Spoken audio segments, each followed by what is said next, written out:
संदेश झूठ से हटके। नमस्कार। देश भर में राहुल गांधी की लोकप्रियता की झलक सोशल मीडिया में दिखाई देती। सी वोटर के ट्रैकर सर्वे भी यही बता रहे हैं। पर यह सच है कि राहुल दिन प्रतिदिन लोकप्रियता के ग्राफ में ऊपर चढ़ते जा रहे हैं। आज हम बात करेंगे कि मोदी के मुकाबले राहुल कितनी तेजी से अधिक लोकप्रिय हो रहे हैं। राहुल गांधी कल कोलंबिया में थे और कल कोलंबिया के एनविगाडो स्थित EIA यूनिवर्सिटी में उन्होंने इंजीनियरिंग छात्रों को संबोधित किया। ये भाषण उनके दक्षिण अमेरिकी दौरे का हिस्सा था, जहां उन्होंने लोकतंत्र, भारत की विविधता, वैश्विक अर्थव्यवस्था और ऊर्जा संक्रमण जैसे मुद्दों पर लंबा भाषण दिया। करीब 40 से 60 मिनट के बीच बोले, 1 घंटा करीब बोले और छात्रों से उन्होंने इंटरेक्शन भी किया। ये बड़ी बात है। बिना प्रॉम्प्टर के पढ़ा उन्होंने, कहीं आसपास भी नहीं दिखाई दे रहा था, लॉन्ग शॉट में भी और पास से भी, और टहल कर भी वो इधर से उधर मंच पर बोल रहे थे और साथ में वो प्रश्नों के उत्तर भी दे रहे थे। ये सिर्फ राहुल गांधी कर सकते हैं। हमारे MA एंटायर पॉलिटिकल साइंस कभी ऐसा करते देखे नहीं गए। विद्वानों ने इस भाषण को उच्च स्तर का माना। सामान्य राजनीतिक भाषणों से कहीं ऊपर ये एक अकादमिक और वैचारिक चर्चा थी, जहां राहुल गांधी ने भारत की लोकतांत्रिक चुनौतियों को वैश्विक संदर्भ, जैसे चीन अमेरिका की तुलना, ट्रंप का ध्रुवीकरण, इन सब से जोड़ा। बीजेपी की आलोचना से, हालांकि की उन्होंने आलोचना, लेकिन मूल भाषण की क्लिप सामने आई, यानी लोगों तक मैसेज पहुंच गया राहुल गांधी का कि उन्होंने क्या कहा था। जनता ने अपना विवेक लगा लिया और बीजेपी के एजेंटों ने, जो राहुल गांधी के बीजेपी में बैठे हुए एजेंट हैं, जैसे कांग्रेस के भीतर बीजेपी के एजेंट बोले जाते हैं, स्लीपर सेल जिसको कहते हैं, ऐसे ही स्लीपर सेल आप कुछ भी मान सकते हैं, लेकिन उन्होंने काम बना। बिहार में नीतीश ने दिन भर खजाना खोलकर तरह तरह से चुनावी घोषणाएं की, या सच कहें तो वोट के लिए रिश्वत बांटी,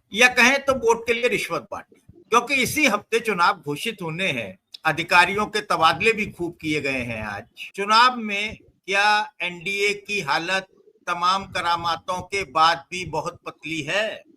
ये एक अहम सवाल है और हर राजनीतिक विश्लेषक इसका आकलन कर रहा है और NDA और बीजेपी के समर्थक चिंता में हैं। क्या होगा बिहार चुनावों में, बिहार विधानसभा चुनावों में? आज हम इस पर चर्चा करेंगे। मैं डॉक्टर सलीम आपके पास आता हूं और बात कुछ बिहार की कर लेते हैं।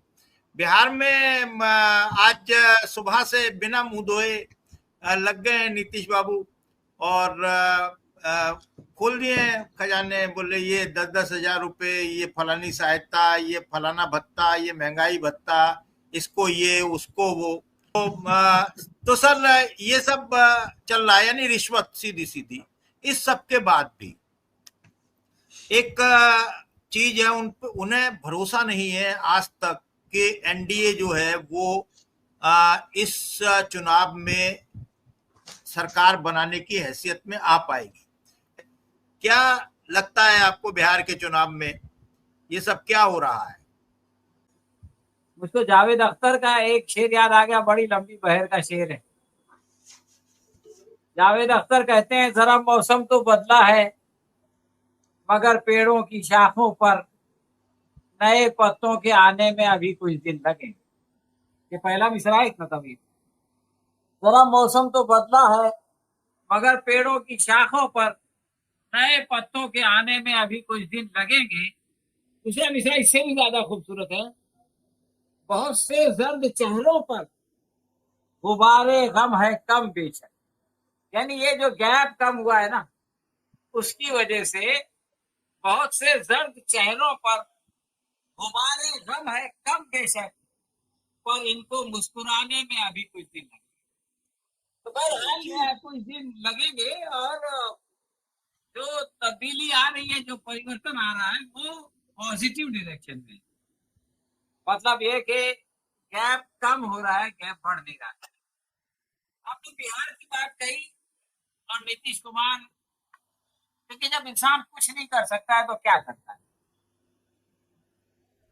इंसान कुछ नहीं कर सकता है तो पैसे खर्च करता है। और अगर उसके पास सरकारी खजाना हो, यानी ये कि उर्दू का मुहावरा है माले मुफ्त दिले बेरहम, तो पहले प्रधानमंत्री जाकर के बांट के आ गए कई हजार लाखों करोड़, अब नीतीश कुमार बांट रहे हैं। तो उनको अपनी जेब से थोड़ी ना देना है, जनता का जीएसटी के जरिए से जमा करके जो रखा हुआ खजाना है उनके कल्याण पे खर्च करना है। उसको उनके लिए खर्च करने के बजाय वोट खरीदने के लिए खर्च करना। ये वही नीतीश कुमार है जिन्होंने कहा था कि भाई मुझको एक मौका और दो, कुछ काम बाकी है तो मैं उन कामों को पूरा कर लूंगा, उसके बाद मैं अपना झोला उठा के चला जाऊं। तो होना तो ये चाहिए कि नीतीश कुमार जो है वो लोगों से कहें कि भैया आप लोगों ने पिछली मर्तबा मुझको आखिरी मौका दिया और जो मौका आपने मुझको दिया तो उसमें मैंने ये कारनामे किए, लेकिन चूंकि मेरा वादा था कि ये आखिरी मौका है इसलिए मैं जा रहा हूं। और अब आप जो है वो मेरा किसी उत्तराधिकारी को चुन लीजिए, अगर कोई ना मिले तो मेरे बेटे को ही बना लीजिए, उसके भी अरमान निकल रहे हैं। लेकिन ये कि मेरा आखिरी मौका चला गया और अब तुम्हारे हवाले वतन साथी। लेकिन ये सब हम लोगों के लिए कहना बहुत आसान है, इसलिए कि हमारे पास सत्ता नहीं है। लेकिन जिनके पास सत्ता होती है ना तो वो सत्ता का मोह उनसे ये कहने नहीं देता। कबर में भी पैर लटक जाए तब भी जो है वो इंसान सोचता है कि 50 साल में सरकार में रह। तो आप देखिए बिहार का जो सी वोटर का सर्वे है उसके मुताबिक तेजस्वी यादव 35% लोगों की पसंद है।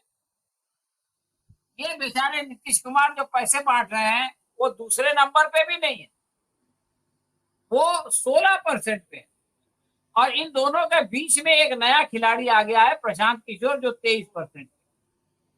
यानी ये एक अजीब और गरीब सूरत हाल है कि जिनकी सरकार है, जिसका मुख्यमंत्री है, जिसका उप मुख्यमंत्री है, वो चार में नीचे से चौथा और तीसरा। भारतीय जनता पार्टी के उप मुख्यमंत्री है सम्राट चौधरी साहब, सिर्फ 6.5% लोग चाहते हैं कि वो मुख्यमंत्री बने। सारी दुनिया कह रही है कि इस बार बीजेपी जो है वो नीतीश कुमार को हटा देगी और अपना मुख्यमंत्री बनाएगी।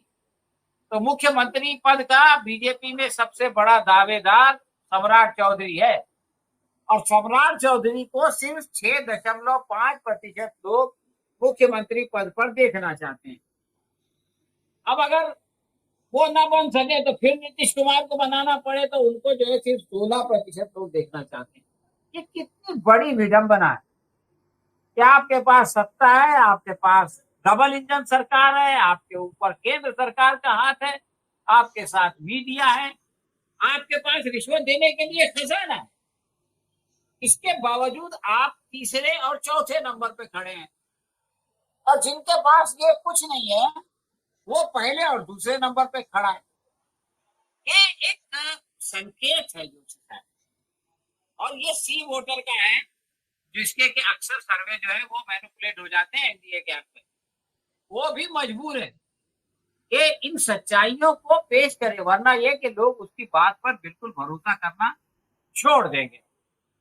अब आप देखिए कि अगर सम्राट चौधरी 6.5% पे है और बीजेपी को अपनी सरकार बनानी है, अपना मुख्यमंत्री लाना है, तो डूबते को तिनके का सहारा।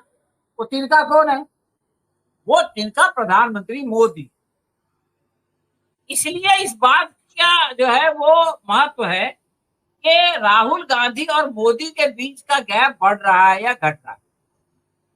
इसलिए कि सम्राट चौधरी तो नहीं ना बीजेपी को जिता सकते, तो जिताएगा कौन? तो अब आप देखिए कि फरवरी 2025 में, यानी जब हुआ यही सी वोटर का मूड ऑफ द नेशन, तो उसमें राहुल को पसंद करने वाले 39% थे और मोदी जी को 55% लोगों ने पसंद किया था। यानी दोनों के बीच का गैप जो है वो 16%। उसके बाद होता है पहलगाम और उसके बाद होता है ऑपरेशन सिंदूर। और उसके बाद होता है जबरदस्त किस्म का हंगामा। उस हंगामे का असर यह हुआ कि प्रधानमंत्री मोदी 55% से 2% बढ़ के 57% तक पहुंच गए। यानी पहलगाम प्लस ऑपरेशन सिंदूर का 1% वोट मिला, 1% जो है उनकी लोकप्रियता बढ़ी और 55 से वो 57% पे गए। और चूंकि प्रधानमंत्री मोदी का बढ़ा तो उसी अनुपात में राहुल गांधी का घटा, यानी वो 39% से 36% पे आ गए। अब साहब ऑपरेशन सिंदूर का असर खत्म हो रहा है, तो फिर हवा का रुख बदल रहा है। तो अभी जो सितंबर 2025 का सर्वे आया उसमें राहुल को पसंद करने वाले लोग 41% पे पहुंच गए और मोदी जी जो है वो 5% घट के, यानी देखिए जितना राहुल का बढ़ा है 36 से 41, 5% बढ़ा, और मोदी जी का उतना ही घटा 57 से 52। और इस तरह से ये जो 10% तो यहाँ से कमाई होगी और 1% जो पिछली बार 39 से 36 पे जाते हुए उनका 2 बढ़ा था, इनका 3, वो भी वापस आ गया। तो अब जो फर्क आया है इन दोनों के बीच में, पहले 16% का था, फिर 21% का हुआ, यानी खाई बढ़ी, और फिर अभी एक बड़ा जंप आया और ये खाई घट के जो है वो 11 है। मैं आपको एक और सर्वे का हवाला देना चाहता हूँ, इंडिया टुडे का। वो जरा, ये तो चंद महीने का है ना, फरवरी से लेके सितंबर तक, यानी समझ लीजिए 7 महीने का फर्क। इंडिया टुडे की आप नंबर्स देखें तो फरवरी 2024 में, यानी चुनाव से पहले, सिर्फ 13.8% लोग राहुल गांधी को प्रधानमंत्री पद पे देखना चाहते थे और मोदी जी को प्रधानमंत्री के पद पे देखने के इच्छुक जो है वो 54.9, यानी तकरीबन 55%।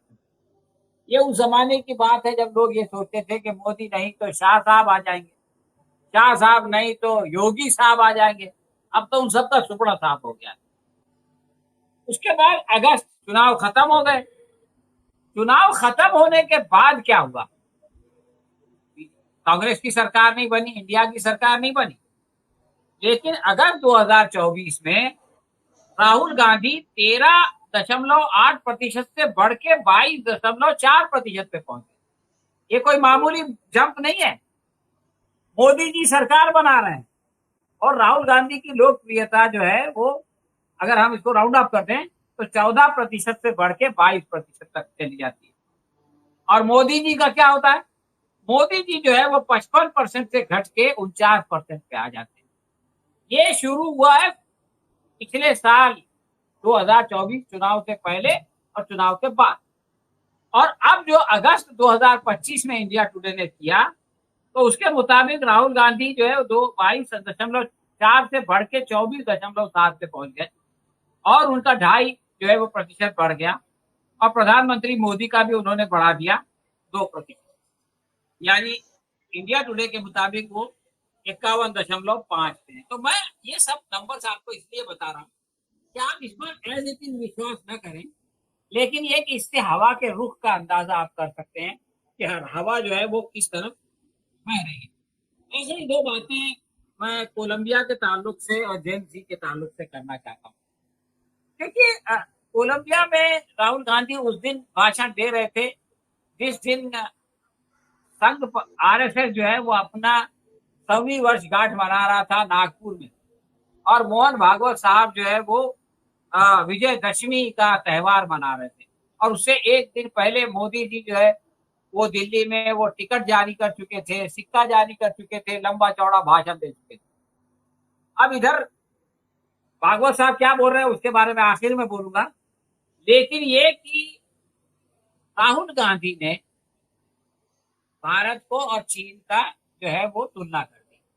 और जैसा कि अभी गुफ्तगू में बात आई तो उन्होंने जयशंकर की तरह ये नहीं कहा कि भाई हम उसका मुकाबला कैसे कर सकते, बल्कि उन्होंने कहा कि हम मुकाबला कर सकते हैं, हमारे पास क्षमता है, लेकिन जो चीज हमारे लिए रुकावट बनी हुई है वो जो है एक ऐसी विचारधारा है जो हमारे पैरों की बेड़ी बन गई है, जिसकी वजह से हम चीन का मुकाबला नहीं कर सकते।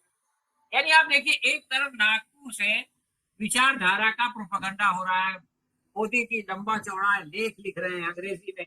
हालांकि केजरीवाल उनको चौथी पास प्रधानमंत्री कहते थे, लेकिन ये कि उनका लेख छप रहा है, भागवत साहब लंबे लंबे प्रवचन दे रहे हैं। और कोलंबिया से राहुल गांधी ये कह रहे हैं कि भाई हमारा प्रॉब्लम क्या है। ये बात वैसे जयशंकर ने भी कही कि हमारा प्रॉब्लम क्या है, इन लोगों ने 100 साल में कुछ नहीं किया वगैरह। लेकिन ये कि चीन के साथ तुलना करने के बाद जब राहुल गांधी ये कहते हैं कि हमारे अंदर क्षमता है, पोटेंशियल है, लेकिन इस पोटेंशियल को एक विचारधारा रोक रही है और बदकिस्मती से वो विचारधारा सत्ता में, और वो बांटने वाली विचारधारा है। जब आप एक कौम को, एक राष्ट्र को बांट दोगे तो वो कैसे परफॉर्म करेगा।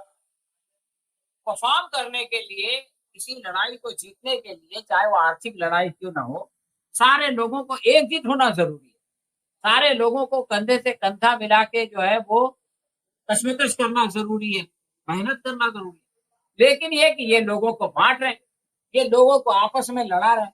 तो जो हमारी एनर्जीज उस काम में खर्च होनी चाहिए देश को या लोगों को भले के लिए, आगे बढ़ने के लिए, वो तो आपस में एक दूसरे को मार काट में हो रही है। तो ये विचारधारा असल में वहां से आ रही है, जिसका कि 1.25 वर्षगांठ जो है वो नागपुर में मनाई जा रही है। आखिरी बात जो भागवत साहब ने कही, बहुत सारी बातें कही उन्होंने, गोल मोल बातें, लेकिन उन्होंने कहा कि भाई देखो, जो कुछ पड़ोसी देशों में हो रहा है वो खतरनाक। तो जेन जी के बारे में राहुल ने पहले कहा तो आपने उसको नार्बन नक्सल कह दिया। अब जेन जी के बारे में भागवत साहब कह रहे हैं तो आप इनको क्या कहेंगे। इनको क्या वो राजा महाराजा जो नेपाल में रहते थे, जिन्होंने आपस में एक दूसरे को मार काट के खत्म कर दिया, वो कहेंगे। इसलिए कि वो तो हिंदू राष्ट्र वाले थे और ये भी हिंदू राष्ट्र वाले। तो उन्होंने ये कहा कि जो आसपास हुआ वो खतरनाक है और हमको जो है वो इससे सबक लेना चाहिए और इसके लिए फिक्रमंद होना चाहिए, इसके लिए चिंतित होना चाहिए। तो जैन जी की चिंता जो है वो भागवत साहब को भी हो रही है और इसीलिए उन्होंने इस बार नागपुर में, ना सही नागपुर में तो उन्होंने प्रधानमंत्री मोदी को नहीं बुलाया, लेकिन नागपुर से लगे हुए अमरावती में उन्होंने अपने जस्टिस जो है गवई, उनकी माता श्री को बुलाया इस सैनिटरी प्रोग्राम में, 100 साला प्रोग्राम में। और बुलाया यानी वो तो ये कहती है कि मुझको दावतनामा ही नहीं आया, उन्होंने कहा, और उन्होंने इनकार कर दिया। उन्होंने कहा कि मैं ऐसे लोगों के साथ नहीं खड़ी हो सकती। उनके जो पति थे उन्होंने तो हमेशा जो है वो इंसाफ की लड़ाई लड़ी, बराबरी की लड़ाई लड़ी, और मैं इनके साथ जाके कैसे खड़ी हो सकती हूँ। मैं जो है वो कट्टर समानतावादी हूँ। तो ये जो बोध हुआ है ना आरएसएस को कि भाई इनको साथ लो। जस्टिस गवई दलित है, उनके जो शौहर थे रासू गवई वो दलित थे, तो इनको साथ लो, वरना ये कि हमारा बोरिया बिस्तरा गोल हो जाएगा। ये वही जेन जी की चिंता है। अगर वो जेन जी का मामला नहीं होता ना तो इनको रासू गवई का ख्याल नहीं आता, उनकी पत्नी का ख्याल नहीं आता, कमला ताई का। तो जेन जी की चिंता इनको सताने लगी है। और ये जेन जी जो है वो जिस तरह से राहुल ने कहा था और दूसरे लोग भी कह रहे हैं कि अब जो उम्मीदें हैं वो उन्हीं से हैं, और अब वो कितनी जल्दी वो बारावर होती हैं, इसका जो है वो सारे देश को इंतजार है। शुक्रिया।